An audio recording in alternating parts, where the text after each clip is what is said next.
Estudios Bíblicos. Viaja con nosotros desde Génesis. Únete al grupo. Inscríbete.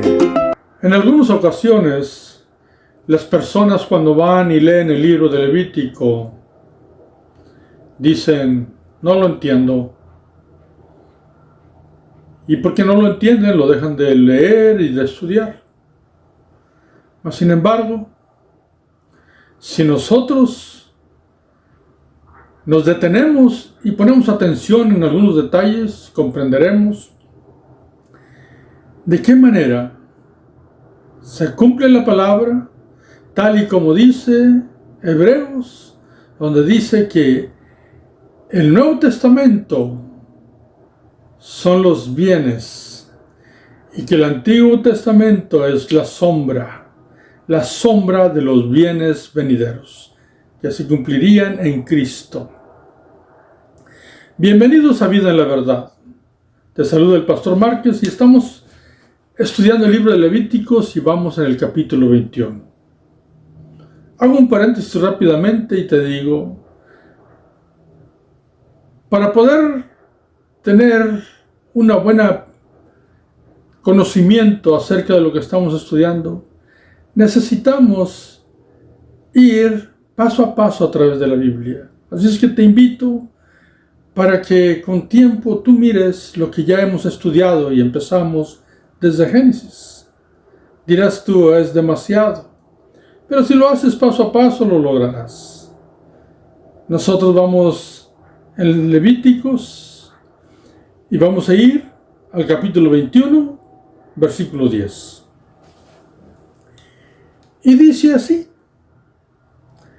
y el sumo sacerdote entre sus hermanos, sobre cuya cabeza fue derramado el aceite de la unción, y que fue consagrado para llevar las vestiduras, no descubrirá su cabeza, ni rasgará sus vestidos.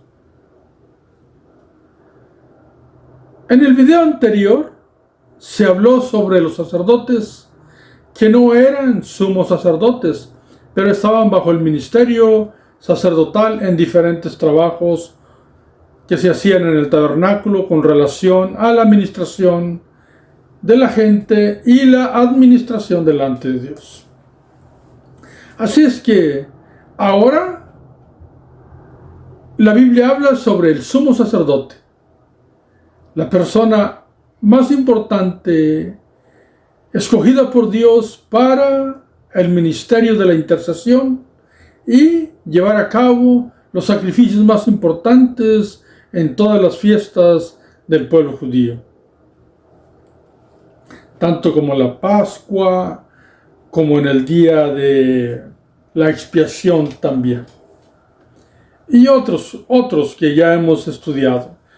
Ahora aquí, así como a los anteriores se les impidía que no tuvieran contacto con gente muerta, con alguien que hubiera fallecido, pero a los sacerdotes que ministraban regularmente y no era el sumo sacerdote, pues a ellos miramos que se les permitía cuando se moría un familiar cercano, pues iban y atendían el funeral. Al sumo sacerdote, los estándares, las responsabilidades y deberes van a ser más elevados, por cuanto es la persona más importante, es el sacerdote más importante, y ahorita vamos a mirar por qué tal cosa. Entonces, no podía él tener muestras en su vida, en su cuerpo, en su vestimenta, nada que se relacionara con algún momento de luto, y nunca cuando estuviera ministrando, no importaba lo que sucediera, no podía dejar de hacer lo que estaba haciendo delante de Dios. Una vez que fue ungido, una vez que fue la persona importante y que toma las vestiduras sagradas porque ha sido puesto sobre él el aceite de la unción y estaba ministrando bajo las leyes de Dios en el tabernáculo. Por ningún motivo podía abandonar el ministerio en ese momento, aunque cualquier situación pasara. Necesitaba cumplir su ministerio ante todas las cosas. Entonces va a poner estándares mucho mayores que los estándares que les dio a los sacerdotes regulares.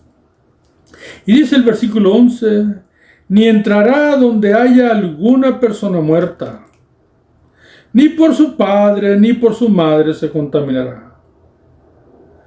Notemos eso. No va a ocurrir eso. Parece algo muy difícil, pero está bajo la unción de Dios, está bajo la dirección de Dios y está bajo la instrucción de aquel que lo entiende, lo sabe todo y es perfecto, nuestro Dios. Y, como ya dije, los estándares de él eran mayores. Los otros sí podían atender a un familiar muerto, sí podían atender al funeral, pero él no. Y ahorita vamos a mirar por qué. Bueno, y luego dice, ni saldrá del santuario, ni profanará el santuario de su Dios, porque la consagración por el aceite de la unción de su Dios está sobre él, yo Jehová. ¿Por qué? Porque fue separado para Dios, ungido para Dios, para ministrar delante de Dios. Es representante del pueblo delante de Dios y de Dios delante del pueblo.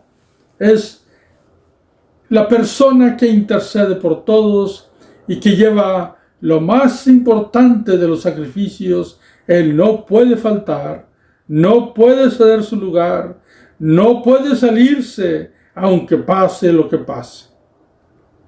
Bien establecido está aquí lo que Dios le dice al sumo sacerdote. ¿Por qué? Siempre surge la pregunta, ¿por qué? Y si hay respuestas, pero ahorita terminemos de leer los versículos que corresponden para este video. Y dice, en su matrimonio, versículo 13, tomará por esposa a una mujer virgen. Versículo 14, no tomará viuda, ni repudiada, ni infame, ni ramera, sino tomará de su pueblo una virgen por mujer. ¿Qué va a hacer? Tomar una virgen. No divorciada, no repudiada, no con problemas ya de su pasado, no que se haya entregado su cuerpo a profanación, nada de eso. Una mujer virgen de entre su pueblo, para el sumo sacerdote. Con nadie más se podía casar. El versículo 15 dice, para que no profane su descendencia en su pueblo, porque yo Jehová soy el que los santifico. Entonces, si él hacía algo en contra de lo que Dios le estaba diciendo que hiciera, lo que iba a ocurrir es que iba a poner un ejemplo errado, equivocado delante de Dios. Y entonces iba a profanar, iba a hacer mal a su descendencia, por cuanto el mal ejemplo, la consagración que tenía, no estaba acorde a lo que había instruido y instruyó Dios. Debía de hacer aquello que se le pedía. Ahora vamos, ¿por qué motivo? El motivo es que no debemos de olvidar, es de que estos son las sombras de los bienes venideros. Y para entender esto, vamos a ir al Nuevo Testamento. Y el Nuevo Testamento nos va a enseñar algo muy importante. Si nosotros vamos a mirar que el sumo sacerdote era un tipo, un símbolo de Cristo. Vamos a ir a Hebreos, capítulo 4, versículo 14. Hebreos 4:14. Por tanto, teniendo un gran sumo sacerdote que traspasó los cielos, Jesús, el Hijo de Dios, retengamos nuestra profesión. ¿Quién es el sumo sacerdote? Realmente es Cristo Jesús. Y luego dice el versículo 15, porque no tenemos un sumo sacerdote que no pueda compadecerse de nosotros, sino de nuestras debilidades, sino uno que fue tentado en todo, según nuestra semejanza, pero sin pecado. El sumo sacerdote es Cristo en la gracia, en el Nuevo Testamento. Entonces aquello era la sombra, el símbolo, el tipo. El sumo sacerdote era el tipo de Cristo. Cristo es la realidad de lo que antes existía como una sombra. Cristo es nuestro sumo sacerdote. Entonces, el sumo sacerdote es tipo de Cristo. Pero ¿por qué se le pedía tantos requisitos? Porque todo lo que hacía el sumo sacerdote en la intercesión por el pueblo y su manera de vivir iba a señalar a lo que Cristo iba a hacer.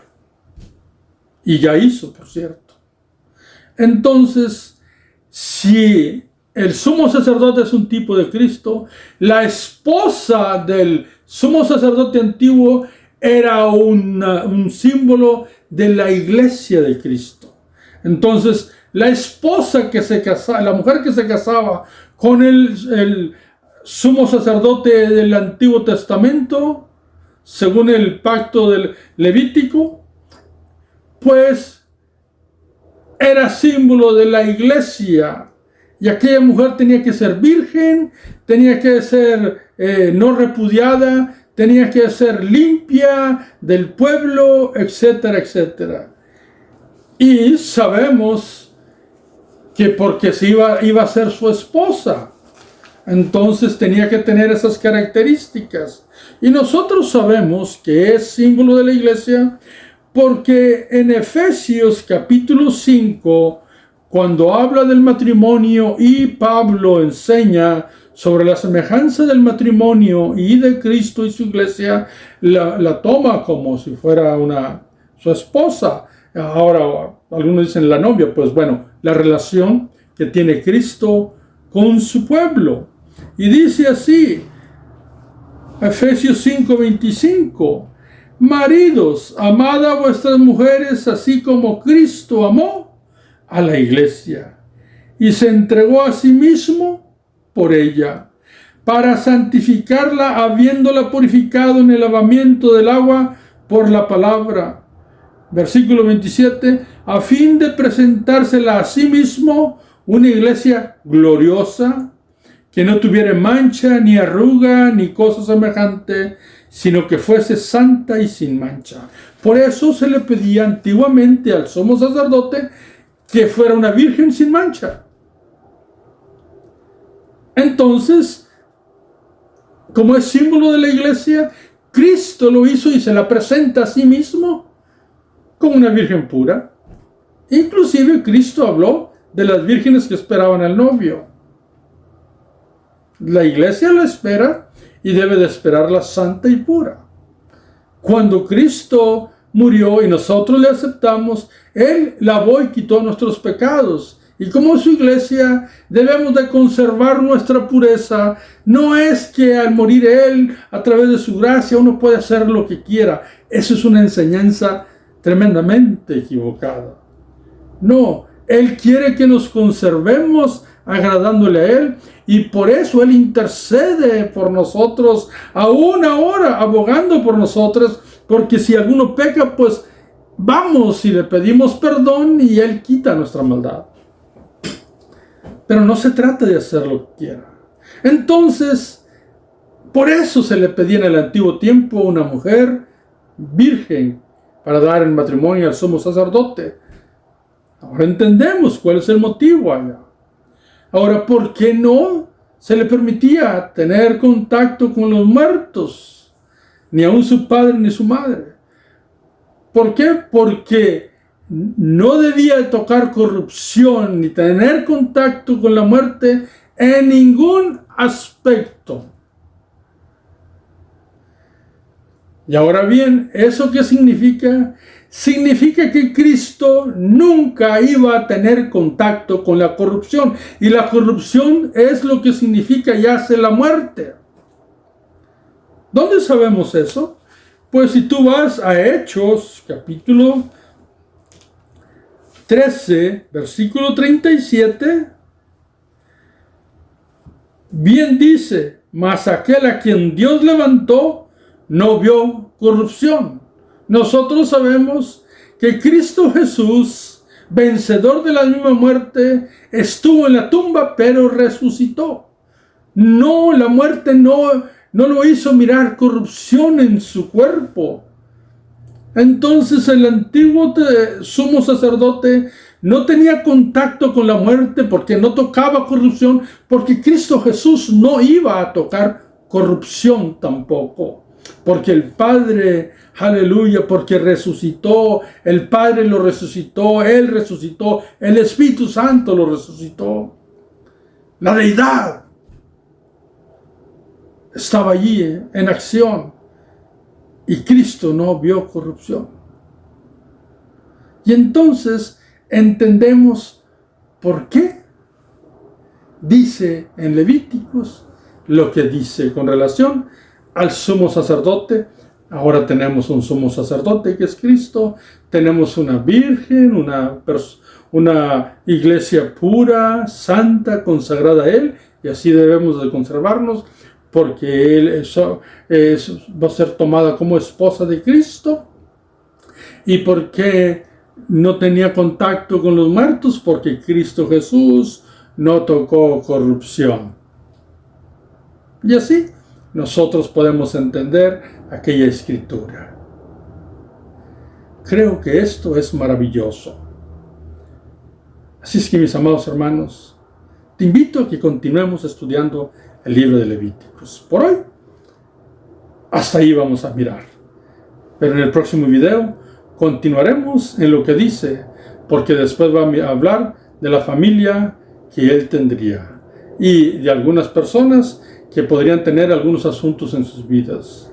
Que Dios me los bendiga, que Dios me los guarde en el poderoso nombre de Cristo Jesús. Amén.